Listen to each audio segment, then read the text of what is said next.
It just seemed really cool when it came in. I looked at it and I thought, well, yeah, this is cool. It's like a runaway train. In England, you don't see that very often. Part of the thinking behind Last Passenger was the idea of making the kind of movies that we went to see when we were kids. You know, it's the Friday night movie that everyone gets together and with their friends and goes to see it, and those are the movies that stick with you. On the surface, it's a very straightforward genre movie, but there is actually something much deeper and slightly darker and more meaningful in it. And I think the combination of those two things is what really makes it exciting.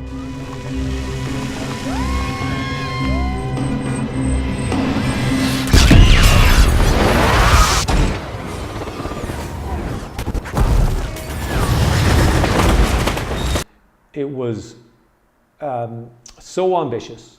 There were so many elements of it that were relying upon technology, or relying upon mechanical effects, or relying upon visual effects or camera trickery that were well beyond what is normally achieved on a low-budget film.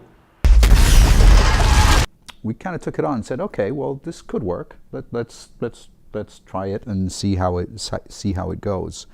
Putting that out there, which means talking to distributors, which means talking to financiers, which means talking to a whole bunch of people who might be interested in investing in this picture.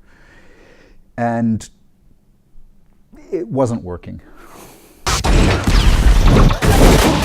It wasn't quite making sense in the market. Ahmed was a first-time director. This was an incredibly ambitious film, and really it wasn't going to raise the money that it needed to be made. It just wasn't sticking. It just wasn't sticking. It wasn't kind of coming together. The key point in the development of the picture was kind of the decision to say, well, none of this extravagant, elaborate structuring and financing is really nailing it.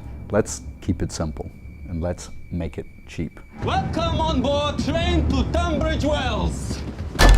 Well, initially the film was budgeted a much higher cost.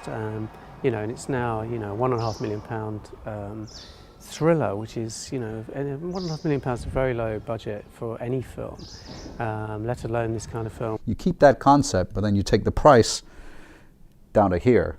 Immediately, you've got a believability problem. Nobody believes you. How are you going to deliver that on that amount of money? Ahmed calls us up one day and says, right, I'm bored with this. Let's make a trailer. And so Ahmed came up with the idea of shooting a teaser trailer, and it was basically shooting the elements of a trailer, which we could then do a lot of post-production work on with our special effects guy, and show people how you do it on a low budget level. Ahmed, Addo, Zach, myself, we each put in a little bit of money.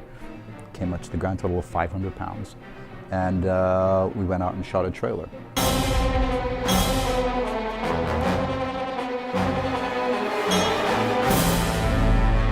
Having the trailer meant that we could have almost direct conversations with distributors where we're saying, this is the film that you're going to buy. This is the film that you're going to buy to put on in your cinemas and show your audience. If we could convince them that the film we showed them, a slice of in the trailer, is something that they want to show their audiences, then they'd buy it. It's as simple as that.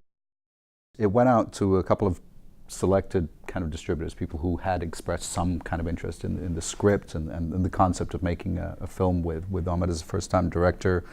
And immediately it kind of began to get interest. People, yeah, one distributor came back almost immediately and said, hey, we want it. It's working! It's working! And after finishing that teaser trailer, we put it out again to the people who'd been interested in the script, and within 2 months we had the entire film financed.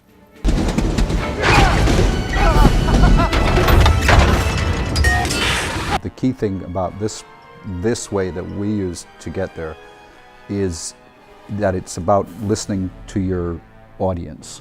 It's about imagining from the moment you're conceiving the picture, who is going to go and spend their money to buy a ticket to go and see that picture. Those are the people you're entertaining.